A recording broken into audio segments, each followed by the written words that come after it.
ಒಂದು ಹಣ್ಣಿನ ಅಂಗಡಿಲಿ ಮಾವಿನ ಹಣ್ಣನ್ನ 100 ರೂಪಾಯಿ ಮಾರ್ತಾ ಇದಾರೆ ಅಂತ ಅನ್ಕೊಳ್ಳೋಣ.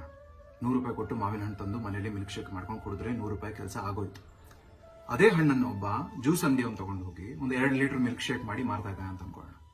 400-500 ರೂಪಾಯಿ ದುಡಿಬೋದು ಅವನು. ಅದನ್ನೇ ಸ್ಟಾರ್ ಬಕ್ಸ್ ಅಂತ ತಗೊಂಡು ಹೋಗಿ ಅವನು ಮಿಲ್ಕ್ ಶೇಕ್ ಮಾಡಿ ಮಾರ್ತಾ ಇದ್ದಾನೆ ಅಂತ ಅನ್ಕೊಳ್ಳೋಣ. 4,500-5,000 ಆರಾಮಾಗಿ ದುಡಿದು ಬಿಡ್ತಾನೆ. ಮಾವಿನ ಹಣ್ಣು ಎಲ್ಲಿದೆ, ಯಾರು ತಗೊಂಡು ಹೋಗಿದ್ದಾರೆ ಅನ್ನೋದ್ರ ಮೇಲೆ ಮಾವಿನ ಹಣ್ಣಿನ ಬೆಲೆ ನಿರ್ಧಾರ ಆಗುತ್ತೆ. ನೀವೊಂದು ಚಪ್ಪಲಿ ರೋಡ್ ಸೈಡ್ ತಗೊಳ್ತಾ ಇದ್ದೀರಾ ಅಂತ ಅನ್ಕೊಳ್ಳೋಣ. 150 ರೂಪಾಯಿ 200 ರೂಪಾಯಿ ಬಾರ್ಗೇನ್ ಮಾಡಿ ತಗೊಳ್ತೀರಾ. ಅದನ್ನು ಅದೇ ಒಂದು ಶೋರೂಮ್ ಅಲ್ಲಿ ತಗೊಳ್ತಾ ಇದ್ದೀರಾ ಅಂತ ಅನ್ಕೊಳ್ಳೋಣ. 1,500-2,000 ಬ್ರ್ಯಾಂಡ್ ಇದೆ ಅಂತ ಕೊಟ್ಟು ಬಿಡ್ತೀರಾ. ಅದೇ ಮಾಲಲ್ಲಿ ತಗೊಳ್ತಾ ಇದ್ದೀರಾ ಅಂತ ಅನ್ಕೊಳ್ಳೋಣ. 3,000-4,000 ಕೊಟ್ಟು ಬಿಡ್ತೀರಾ.